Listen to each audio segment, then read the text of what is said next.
2014 will go down as the warmest year around the globe in recorded history. 2015 was the hottest year since climate records began. Figures show this July was the single hottest month in recorded history. Australia sweltered through its hottest spring on record. The phenomenon was a short-term trigger to a long-term global warming caused by human activity. Climate change is now affecting every country on every continent. It's the rate that's of great concern. And what do you put that rate down to, Bill? Oh, it's human activity. I think it's ridiculous. We have bigger problems right now, and it'll get cooler, it'll get warmer. It's called weather. I do not believe that human activity is causing these dramatic changes to our climate the way these scientists are portraying. 1.2 million people died because of the pollution put up into the air. This is a result of climate change. It's only going to get worse. This is a big problem, and it's not going to go away. The debate is over. Climate change is real. It is already causing major problems. And if we do not act boldly and decisively, a bad situation will become worse. As a UN messenger of peace, I have traveled all over the world for the last 2 years documenting how this crisis is changing the natural balance of our planet. I have seen cities like Beijing choked by industrial pollution, ancient boreal forests in Canada that have been clear-cut, and rainforests in Indonesia that have been incinerated. In India, I met farmers whose crops have been literally washed away by historic flooding. In America, I have witnessed unprecedented droughts in California and sea level rise flooding the streets of Miami.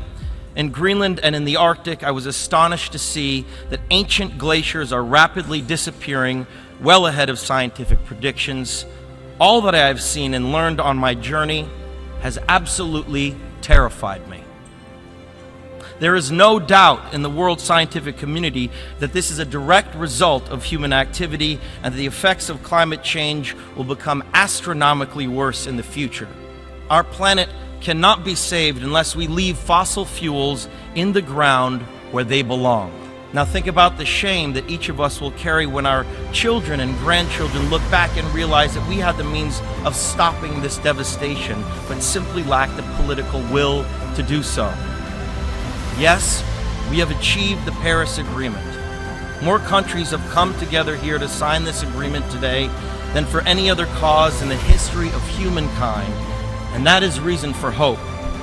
But unfortunately, the evidence shows us that it will not be enough. A massive change is required right now, one that leads to a new collective consciousness, a new collective evolution of the human race, inspired and enabled by a sense of urgency from all of you.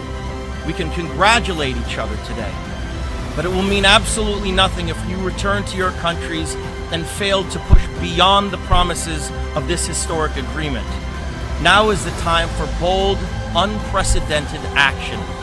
It is time to declare no more talk, no more excuses, no more 10-year studies, no more allowing the fossil fuel companies to manipulate and dictate the science and policies that affect our future. The world is now watching. You will either be lauded by future generations or vilified by them.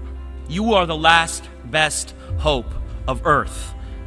We ask you to protect it, or we and all living things we cherish are history.